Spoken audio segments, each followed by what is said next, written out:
A potential break in the stalemate. The good news is that today a group of senators put forward a proposal so that we have an approach in which there is shared sacrifice and everybody is giving up something. That bipartisan group of U.S. senators, until now known as the Gang of Six, has been meeting for months in hopes of striking a deal on raising their country's borrowing limit and reducing its massive spending deficit.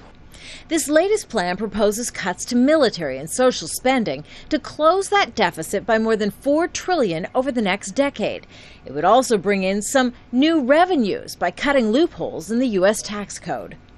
The agreement comes after weeks of partisan bickering between the White House and Congress. That includes proposed legislation led by House Republicans calling for drastic spending cuts in exchange for raising the $14.3 trillion U.S. debt limit by another $2.4 trillion.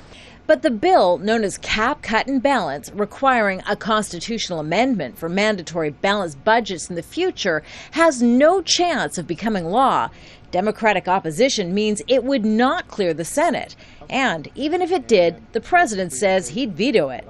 We don't have any more time to engage in symbolic gestures. We don't have any more time to posture. It's time to get down to the business of actually solving this problem.